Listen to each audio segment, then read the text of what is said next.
Hello students, welcome to first year commerce class. We are in partnership firm. In our previous class, we have discussed about advantages of partnership firm.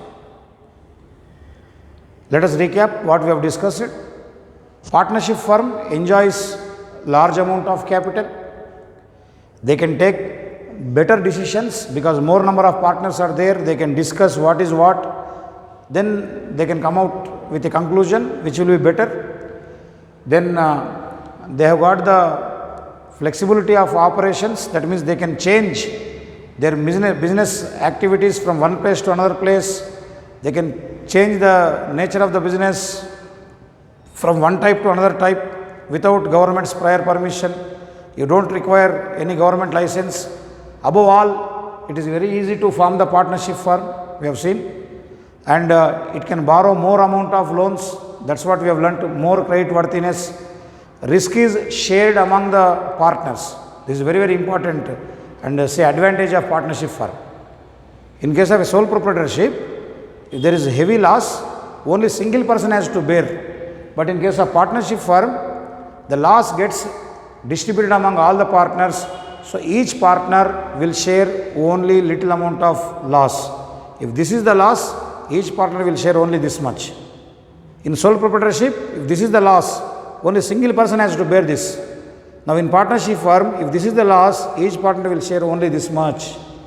Got my point? So these were the advantages of partnership firm that we have finished.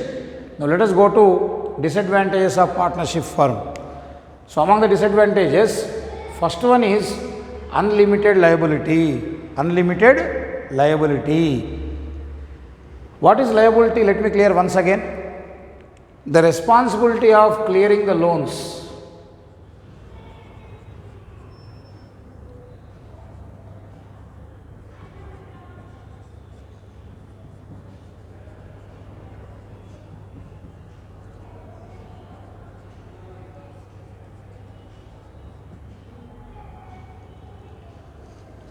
The responsibility of clearing the loan or debt is called as liability.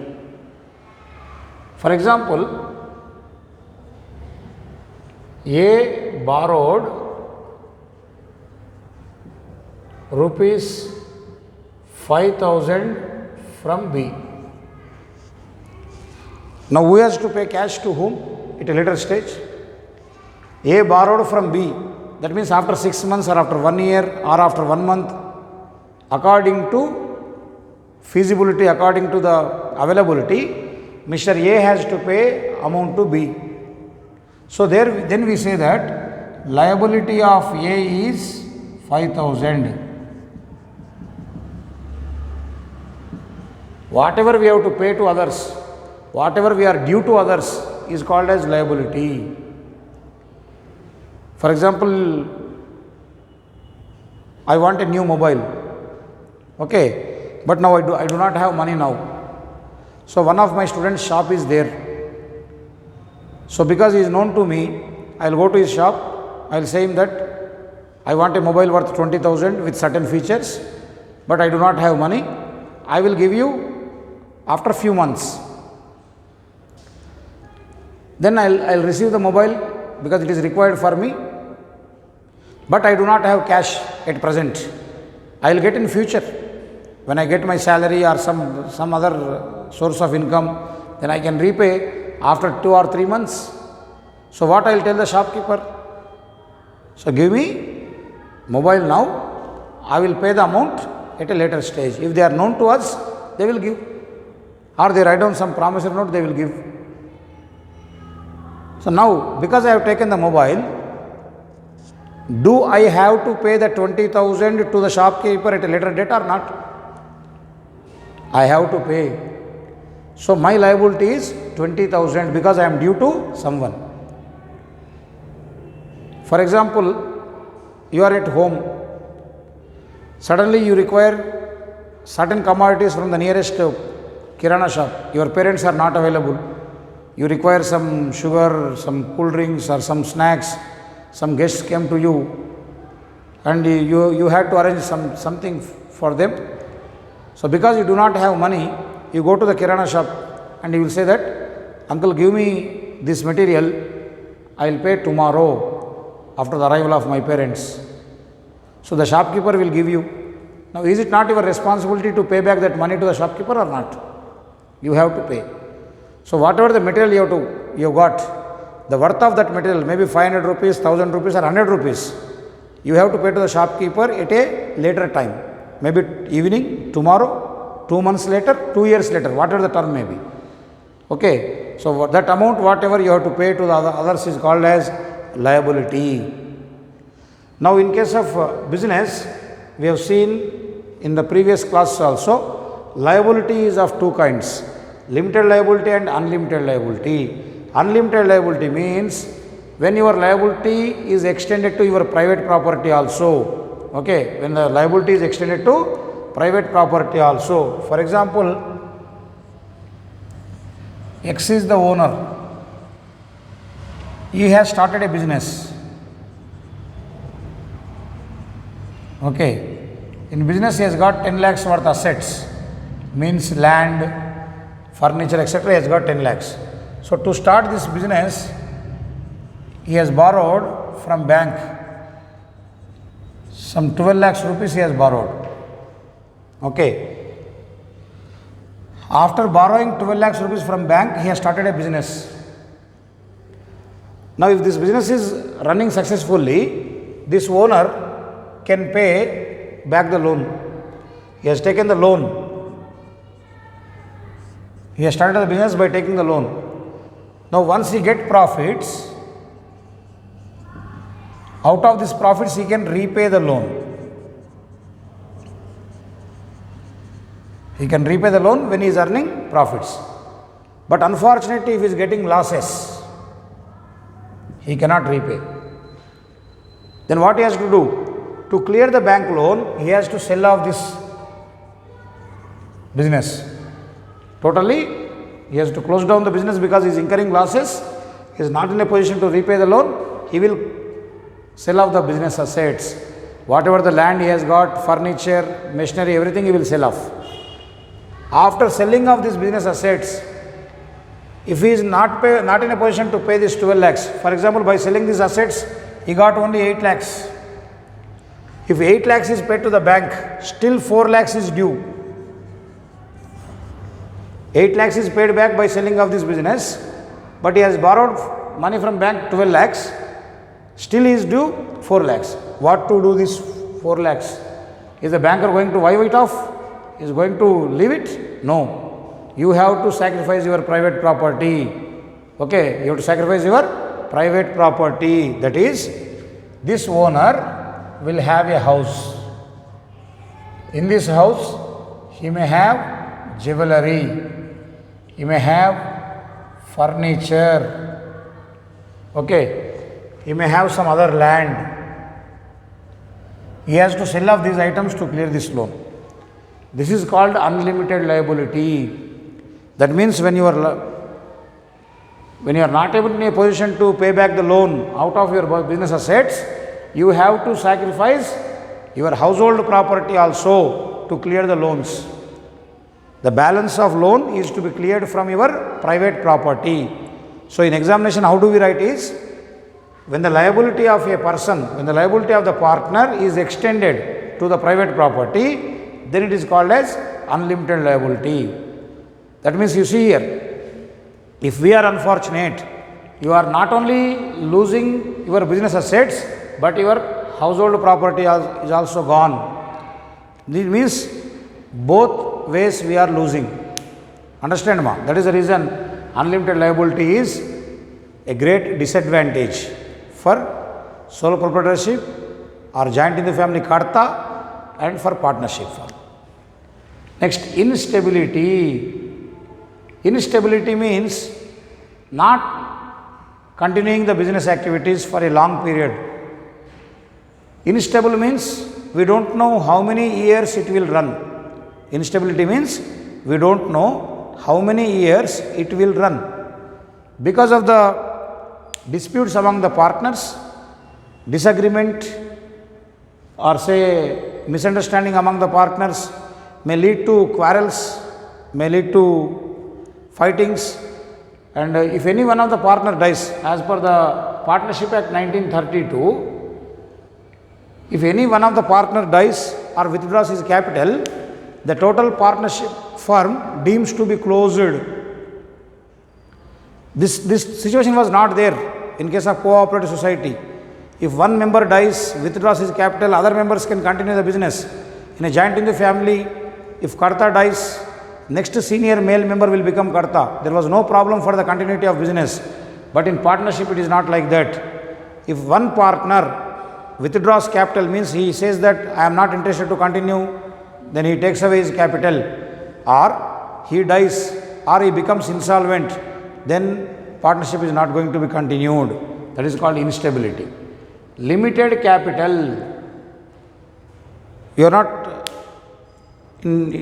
not to be in a doubt. Sir, just in the previous class you told that partnership firm enjoys more capital. Now you are saying that limited capital. Within one day you have changed your version. No. I have given the clear example. Whenever you are stating that, we have to compare. When compared to sole proprietorship, joint Hindu family firm and cooperative societies, partnership had larger resources, more amount of capital, fine. But here, when compared to company, joint stock company form of business is there we will find hundreds of shareholders, the company's capital will be thousands of crores. So when compared to a company, the partnership firm will have limited capital, because Partnership Act 1932 do not allow you to admit more number of partners. It will take you only 10 in case of banking and 20 in case of non-banking. That's it.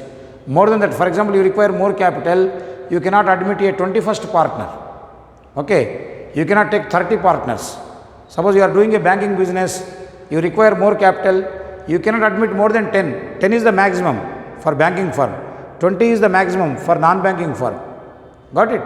So, that is the reason partnership firm suffers with limited capital, because there is restriction with respect to number of members. There is restriction on number of members. आपके मर्जी से आप members को join नहीं करा सकते, partners को नहीं ले सकते. There is a limitation. In case of banking, you should have only 10. In case of non-banking, you should have 20 maximum. Minimum 2 compulsory.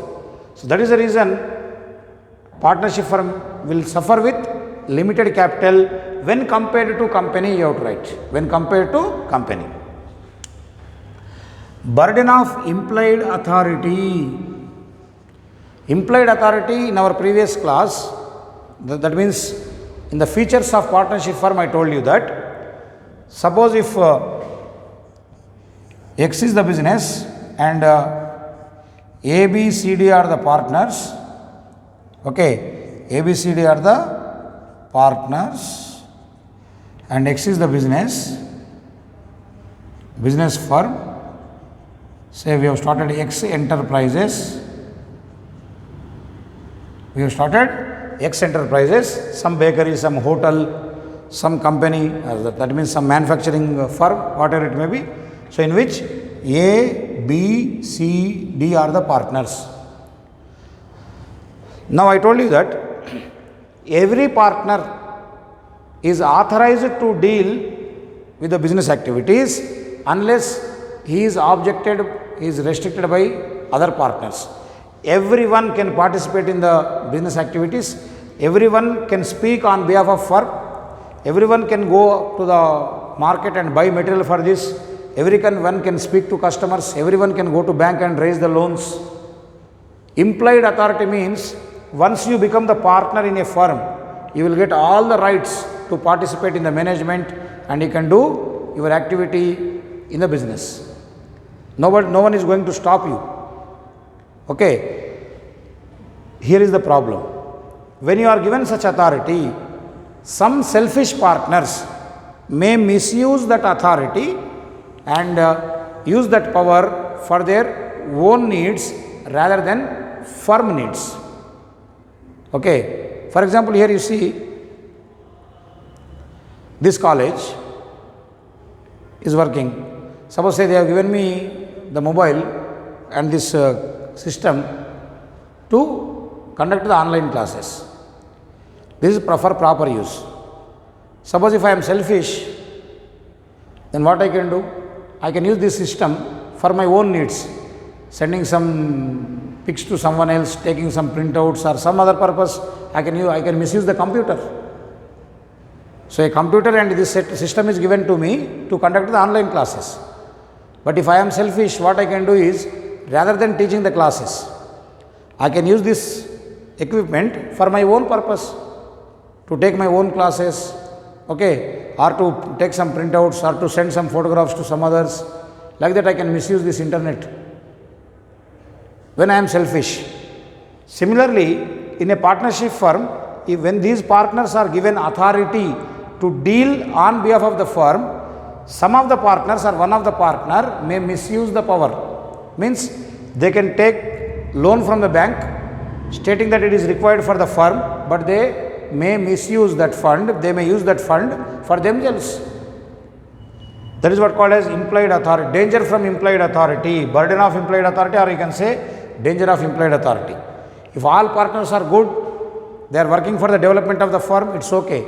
But sometimes we find cunning, dishonest, selfish partners where they misuse the authority. Okay. Next, possibility of conflicts. What is a conflict? Conflict का मतलब क्या होता? It is a chance of difference of opinion. It is a chance of difference of opinion. That is what called as conflict. That means when I say yes, others say no. When others say yes, I say no. That is called conflict. Okay. Sometimes even you people may be having some sort of situation at home, like your sibling, your brother or sister, you want to watch a particular channel, and the other says, no, this is not good, let us go to watch that channel. So that arises conflict. Okay. Sometimes even kids fight for the remote also. So that is at lower level, at young generation level. So you people will be quarreling among yourselves for remote, for selecting a proper channel on television. Clear? So that is called conflict. Means whatever you think, it is not accepted by the other. Whatever the others thought, you are not accepting that opinion. So this is what called as difference of opinion. So that leads to conflict. When there are conflicts, naturally it leads to separation. When people do not have common understanding, when Mr. A one proposal he gives and BC rejects it, means Mr. A will be thinking that it is waste of continuing in the partnership firm, my word is not respected, or say I am not given the chance of giving proper suggestion, okay, or whatever Mr. B and C thinks, D may not accept. So whenever this conflict arises, that means small fightings arise among the partners, that leads to dissolution of the firm. Dissolution means closing down of the firm. Next, lack of public faith. Public faith means having the loyalty of people, or say confidence of the people on your firm. Means generally people, consumers do not have confidence on the partnership firms, because they believe that partnership firms do not continue forever. This is because of this problem. Instability means partnership firms do not continue. They sometimes in the middle of the year only they get collapsed, they dissolve. They don't give continuation business service to the customers. Because of these problems, people do not believe the partnership firms. See, people will believe only those firms which have got long standing in the society. That is the reason you see many of the colleges, schools, business firms, they write the word established year, ESTD, 1996 they write. Wherever you go outside, you can observe this board. College, school, hospital, they say established 1996. So this shows the people that how long they are in the field. For example, if I say that Sri Medhavi College was established last year, so parents will be doubting. Last year only it started, what is the experience they have got? Will it continue or not? Will they bring good result for my children or not? Like that parents will doubt. But if I say that for the past 10 years we are here, so you will believe. You have to believe. Because you can understand that when for the past 10 years we are providing education means you can understand how better we are. Okay, because of our quality only we are able to survive in the market. So that automatically it is a plus point to the business. So that sort of advantage is not there for the partnership firm because of this instability. Many partnership firms in the real time, they just get dissolved within few years, even sometimes within few months, because there is no proper understanding among the partners. Then non-transferability of shares. Non-transferability of shares means, in the previous class we have discussed it, shares cannot be transferred from one person to another person without the consent of other partners. Shares cannot be transferred to the family members or to the relative of a partner without the consent of other partners. That is definitely a drawback. For example, here Mr. A or Mr. B is there. He has got a son, small b, and B is not willing to work now. He has got some job. So B cannot transfer his share of capital to his son without the permission of A, C and D. So for the proposal, when Mr. B says that I have got some other opportunity, I have got government job or I am visiting abroad, so let my son continue in my position, in my place. So for that proposal, A, C and D should accept. Then only small b can take place of this capital B. That means son of B can take place the father. Understand? So it is not possible. Most of the times these partners will disagree. They feel that B was capable and we can believe with father, but they don't know how extent or how far Mr. Son is capable of business activities or not, whether he has got sufficient experience or not. So that is the reason remaining partners may not accept. So in such a case, B has to withdraw his capital. When B withdraws his capital, automatically the firm gets dissolved. Remember this point. A, B, C, D, F, even 10 partners are there. Even if one partner withdraws the capital, the firm gets dissolved. Again they have to write down new agreement, then they have to start a new business. That is the problem in partnership. Next, delay in decision making. Delay in decision making. Decision making means to decide what to do. Suppose a customer has come in, he is asking for some discount, he is asking for some credit. So if you are a single person, you can take a decision, yes or no. Yes, you can give the discount or you cannot give the discount. You can decide. But in case of partnership firm, the problem is, since there are more partners, they have to discuss among themselves without consulting the other partners. Many decisions which are very important with respect to finance and with respect to bank loans, with respect to expansion of business cannot be taken. So all the partners have to discuss. So it takes lot of time. This was not there in case of sole trading because he was single person, so immediately he can take the decision. Then he can implement his decision and he can implement his plan. Accordingly he can gain business opportunities. But here sometimes while delaying the decision making, we may lose a business opportunity of earning profit. A employee comes to you, you want to appoint him. Suppose if you say that we partners are not available now, we'll take 1 week to decide. After 1 week we will inform you. So unfortunately that good employee who was very hardworking and is experienced, good qualified, having good qualification, may go to other organization. That means because you are not in a position to take a decision immediately, you have lost a very good employee. Okay. So that is the reason. Delay in decisions is always disadvantage because it may create a problem of losing the business. Clear? So these are the disadvantages of partnership firm. Very important question. One question for 10 marks is guarantee. Even this partnership firm, advantages and disadvantages together may be given for 10 marks.